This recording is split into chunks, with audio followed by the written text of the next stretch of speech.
we were not that strong. Europe and Russia were much stronger. Great civilizations. So we started to solve this problem by planning and provoking the First World War. While those idiots were killing each other, we were building up our country and our economy. And it doesn't really matter how many people were killed in that war. What is really important, that we were all right. And who cares about those 10 million dead? After the World War I, we made Hitler's way into power in Germany. And then he started the World War II. And believe me, we made a lot of money out of this deal. We didn't interfere till the end of the war. We took our time and waited till all the young and the strong would die, till most of their cities would be burned and destroyed. And then we appeared as the saviors of the European civilization, as the saviors of the world. It doesn't really matter that Hitler killed 50 million people. Shit happens, as you know. The main thing is that you're all right. Honestly, Hitler was our friend. My grandpa, Prescot Bush. Here, hi grandpa. He was a banker. He sponsored Hitler's rise to power. Had always been destroying our culture. We did it to the Indians, we did it to the African nations, and we didn't really care. We had jazz, and we had movies, and they had war. Jazz, movies, and the war were the opposite sides, smart, isn't it? My grandpa once told me the story how he arranged Pearl Harbor with his buddies. It was later when we managed to rewrite history. And now you're being taught in schools that the Japanese were who started the war. But in fact we just needed a reason, an excuse to get into the war with Japan. Concerning 2,000 American soldiers who died in Pearl Harbor tragedy, yeah, they were our American soldiers. But what their lives are in comparison to billions of dollars of profit that we had made, and the power we secured in the world.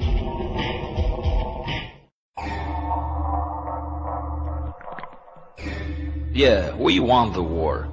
We got out of it more than the others. Russians and Germans, they were just stupid cannon fodder, like the others. But only think that it was enough to give them a couple of saucies and some second-hand equipment, and they could finish the deal for us. We needed to show everyone that we are stronger, so we dropped 2 nuclear bombs on 2 peaceful Japanese cities. So there would be no questions left. Yeah, 200,000 people got killed, but it was worth it. Well, let's come back to Europe. The biggest problem for us in Europe was the problem of their ancient culture and history. So we managed to erase it with our mass culture. Some people say pop culture. Do you remember how rock and roll appeared? Yeah, those great guys who were singing about love, peace and freedom, give peace a chance and so on. Do you remember sexual evolution and those beautiful, pathetic hippies? It's naive to think that it all appeared by itself. Yeah, there were a lot of young and talented people. All those young and talented, they always cause problems. But they're the main engine of the revolutions. Back then we created the first social virus. So to say, a plan for fast self-destruction. We called it Live Fast, Die Young. We made up a fairy tale about freedom and human rights. No, we didn't make it up. We used it. A fairy tale about democracy. What freedoms, what rights, what fucking democracy.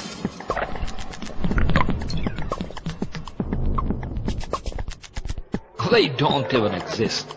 Our interests, that's the only thing that matters. It's us who decide who is free and democratic and who is not. We don't care who thinks what. The development of mass media had led us to control practically all the information flows. We needed to make new reason to live for peasants, the one that would give us maximum profit as well. So we created a consumer society, a society in which a chase after the absolute waste has become a meaning of life. A man gets bored, then goes to school, work, settles down, gets married, raises kids, gets old and then dies. We control his actions on every life stage and in all the life spheres. Mass culture is a culture of simple instincts and screwed up values.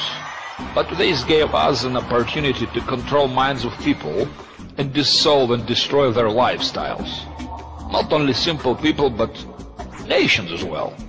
Big nations. For example, Europeans and Russians, they don't want to have children anymore. They don't want to have families. They don't want to get married. Many don't give a shit where they come from, what was their history, and who is in charge in their own countries. Their cities are being crowded with immigrants, and those immigrants will soon chase them out of their houses and territories. And so those countries will become like America, countries without history. Freedom, don't give me that shit. Freedom today is a choice between different kinds of soap and car brand. People earn money, then spend it all. That happens through our accounts, our bank accounts. So their life is our income. The more you buy, the more we get. But let's come back to Russians. We forced them to get into the arms race. They couldn't win this race with their economy, so it was just a red herring. But thanks to that, we could have more weapon deals. While they were building rockets, we were beating them with gins, Coca-Cola and naked asses of our women and men. We were frightening our people with Soviet Union and were getting money to make weapons. Weapons that we used in Vietnam, for example, Afghanistan, Iraq. Many civilians were killed. So were our soldiers. But we were saying that it was a fight for freedom. Was it? They were dying, we were dancing. Those were the countries that Russians could come in with their communism. But we enslaved those countries. They were very poor. We made them become our debtors, take credits for development. The money they had put into areas it was useless to develop.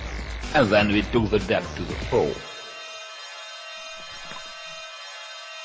They were starving, we were dancing. We were the ones to raise terrorists, and now we scare the whole world with them. In fact, terrorist network is our own network. The big art of terrorism is our specialization. Only idiots think that everything happens on its own. Any terror act is done by our orders. Any human is an animal that is effectively guided with fear. Blow up something, call TV, call journalists, and a man is ready to do anything, so he won't get hurt. When we took over Russians, they became a high-class source of scientists who hated their motherland. Fools! We destroyed them, but what we had to do with all our weaponry that was left? So we invaded Iraq, so we invaded the former Russian republics, so we destroyed Yugoslavia. Under our instructions, the innocent people were killed, but we didn't care, because we don't care about anything. We don't care about those subhumans. They were dying, we were dancing. When we were through there, the question was raised, what to do next? So we needed a new enemy, and we came up with it. It cost us only 5,000 lives, and here he was, Osama bin Laden. By the way, our good family friend. We destroyed Twin Towers and got blank check on human rights violations. We can do whatever we want. We can put anyone behind bars. We can torture, kill, just the way it is happening in Guantanamo. And no one can do nothing about that. Who cares that towers were destroyed by soldiers? Who cares that there were no passenger Boeing crashing into Pentagon? Nobody. People are just stupid idiots that do whatever we want. We organized a series of overturns in the former USSR republics. With the financial help and our information technologies, we made these countries our colonies. We called it a fight for freedom. But as we all know, it doesn't look much like freedom. In Baltic states, Hitler's followers are in power. In Ukraine and Georgia, presidents do not give a damn about their people and follow our orders, killing opposition leaders and closing independent mass media. We need Georgia as a military base for Iran, and we need Ukraine to get closer to Russia. Their economy fully depends on us. In the countries we enslave, we usually destroy competitive businesses. Why not? Smart, isn't it? Democracy is juicy, everything else is just a play. It's a big American show. As you can understand, step by step we learn how to make our technologies even better. So today we are professionals. Now it's election time in the United States.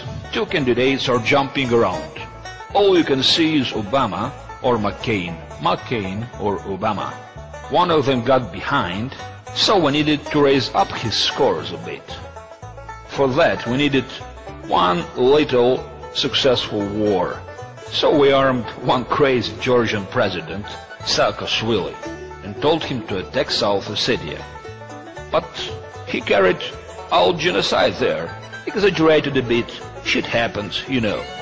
On the 8th of August, Georgian soldiers, including some Americans on their side, killed more than 2,000 civilians and some Russian peacekeepers. All our TV channels were staying quiet and waited till Russia will retaliate. When that happened, Georgians' army ran away like rabbits. All our channels started broadcasting that it was Russia who attacked Georgia. All thought it was a pure lie. American show is death and grief for millions of innocent people.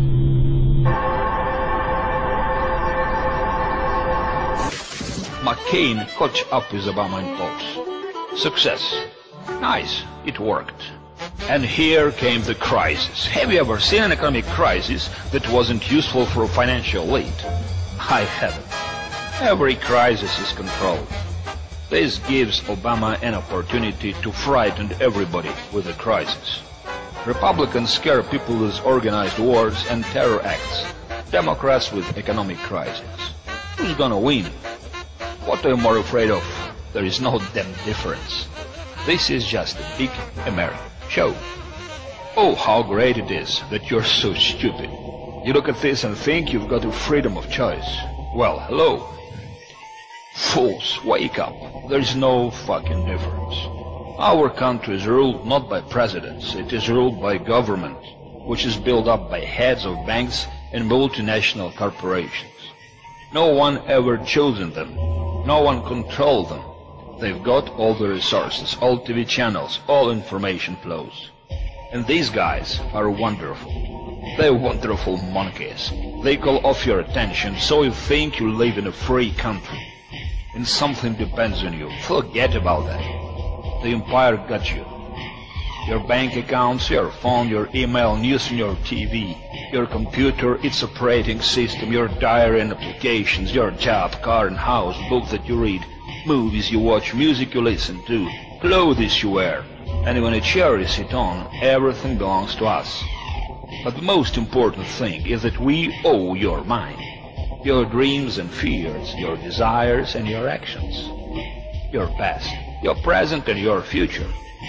Do you know who you are? Or rather, do you know what you are? You're just a simple battery, one out of millions of different sources of energy that supply our system. Are you interested where we're heading? Do you want to know what we really want? We've got one stage left. We need a total control over every single person on this planet. We need one world power. And we need one world currency. Very soon, every single person in the world will have a microchip, a passport in the wallet, all at once. It's said in the Bible. And he calls us all, small and great, rich and poor, free and bond, to receive a mark in their right hand, or in the words, and that no man might buy or sell, save he that had the mark, or the name of the beast, or the number of his name. When that will happen, we will totally control all humanity. Our big luck is that you don't understand it, you damn ass.